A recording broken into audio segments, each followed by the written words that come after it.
Yo, what's going on, guys? Mush back at it with another video, here to talk about an interesting God of War Ragnarok mod that is, yes, removing the need to sign into the PlayStation Network or to link your PlayStation Network account. We'll talk about that. We'll talk about another mod, and I do want to give you guys a little bit of an update on how the game's doing on PC and pushing back on some of the narratives that I see on social media regarding the game. I've been saying it in recent videos, reinstalling X has been one of the worst decisions of my life. It's also really good because it gives me ideas for videos and talking points in videos, and it also opens me up to some of the discourse that goes on in the world of gaming, and I've been seeing a lot in terms of Ragnarok and the game's performance on PC, and I've been seeing a lot of tweets about how Sony should stop porting their games to PC. I just feel like if you have that take, you're not interpreting the data the correct way, and I always feel like that's important to do. Data is data. It really comes down to how you interpret it. Alright, but we'll get to that at the end of this video.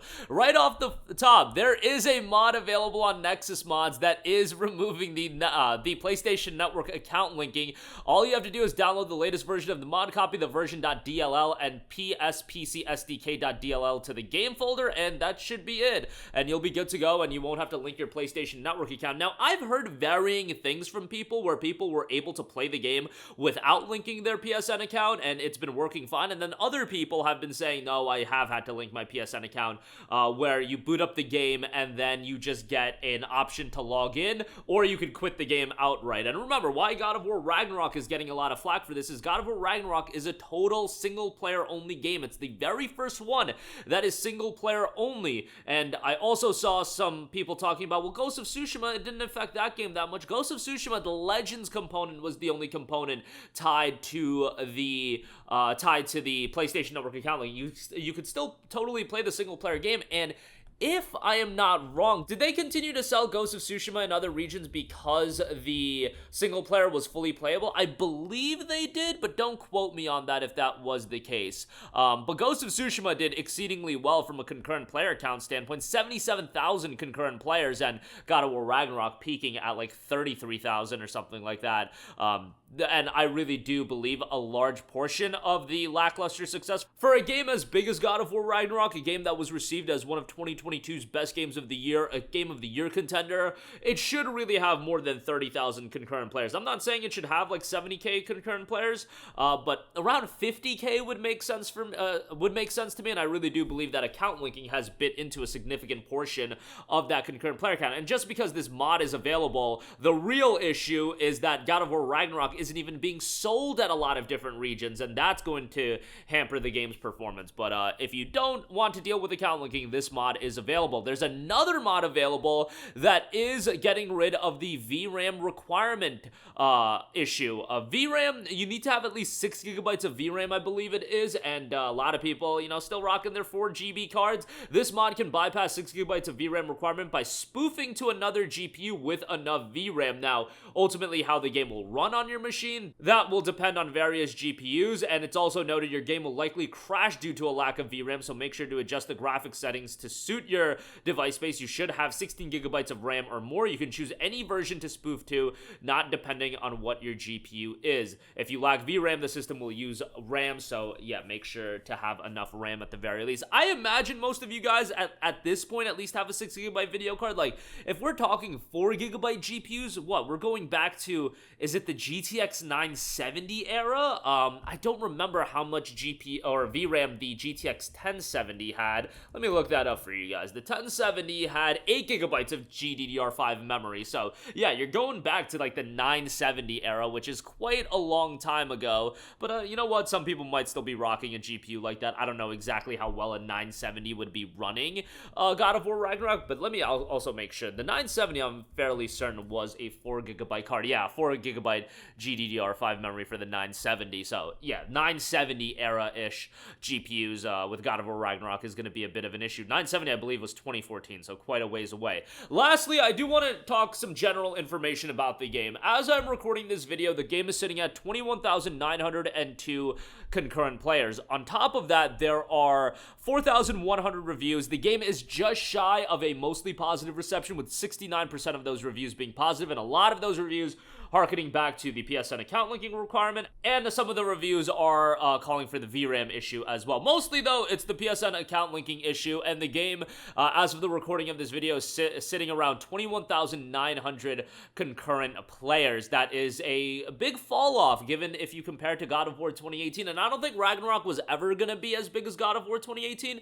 The thing that God of War 2018 had is, first of all, obviously, the PSN account linking requirement isn't there, but even if the PSN account linking wasn't there in God of War Ragnarok, I do believe it would have fallen a little bit comparatively to God of War 2018, being that Ragnarok is a direct sequel, and the novelty of PlayStation games on PC, that is kind of worn off. Initially, when you saw games like Horizon, Days Gone, and God of War 2018 drop on PC, there was this holy crap, like, kind of feeling that you were just so surprised of seeing these games on PC. That has kind of dissipated at this point, and I think everybody just looks at it like, okay, this game came out 2 years ago, you're still charging $60 for it, and the novelty isn't enough to draw people in. And bear in mind, it is a direct sequel, so most people are of the mindset that, hey, I want to play God of War 2018 before I play Ragnarok. That's one of the main issues I feel like Uncharted 4 had when it got ported to PC and Steam. You didn't drop the other Uncharted games. Now, you might say, hey, God of War 2018 did fine, and you didn't drop the other 3 God of War titles, but God of War 2018 was a little bit of a soft reboot and a fairly good entry point into the franchise. Uncharted 4, on the other hand, really isn't like that, and Ragnarok, again, is a direct sequel to God of War 2018, so the assumption has to be that those people have beaten God of War 2018 and now they want to play Ragnarok. I do believe most of this harkens back to the PSN account linking. Why God of War Ragnarok has faltered in terms of its performance and sales numbers, at least at this point, looking at the concurrent player data, is the PSN account linking requirement, and primarily the fact that the game isn't being sold in a lot of regions. That's just going to cause the issue right out the gate. Now, this idea that, oh, the game's not doing well enough on PC and Steam, Sony should pull the plug. Sony knows how well these games would do without PlayStation Network account linking, and they have been very, very positive in terms of, hey, these games are giving us additional revenue, adding another revenue stream. They've been happy with the performance. Just because Ragnarok hasn't done as well as possible, Sony obviously knows that PSN account linking was going to take away a portion of their sales. However, they have to weigh what's more important to them. Is it to get people into your ecosystem, which then you have to take the shot as far as lowering your sales numbers. And if you, at this point, now see God of War Ragnarok as something like, hey, the sales numbers aren't good enough, well, then take off PSN account linking. That's Sony's decision to make, but they have the data where they can make that decision if they do want. Obviously, for my ideal world, I would love PSN account linking to be removed, mainly so those other regions can play the game. As I've said before, the fact is on PC, we've dealt with Uplay, we've dealt with Rockstar, and it's not ideal, but people have dealt with it. The case with PSN being an issue is the fact that the game isn't being sold in specific regions, and obviously that's absolutely whack. Like, either remove PSN account linking or at the very least get PSN working in those other regions so those people can buy the game as well. But that is going to do it for me. Again, a God of War Ragnarok mod, removing PSN account linking. Kind of insane that that is a thing. VRAM requirement bypass is also available as a mod on Nexus Mod. I'll leave a link to those in the description box below. And as far as Ragnarok's performance goes, I think a lot of it is tied to the PSN account linking. But that'll do it for me. Let me know all of your thoughts in the comments section down below. Thank you for watching, and goodbye. Hey, what's going on, guys? Mush here again. Hope you enjoyed the video. As you guys might know, YouTube's notification system is sometimes a little bit wonky, even if you're subscribed to the channel. Maybe you're not abundantly aware that I uploaded a video. To remedy that situation, make sure you hit the bell notification button. This way, whenever I upload a new video, and I try to upload as consistently as possible, you will be notified directly of the upload, and you can watch it as soon as it goes live. I would really appreciate if you guys hit that button so you can stay up to date with all of the content I'm posting. But as always, guys, thanks for watching, and I'll catch you guys in the next one. Peace out.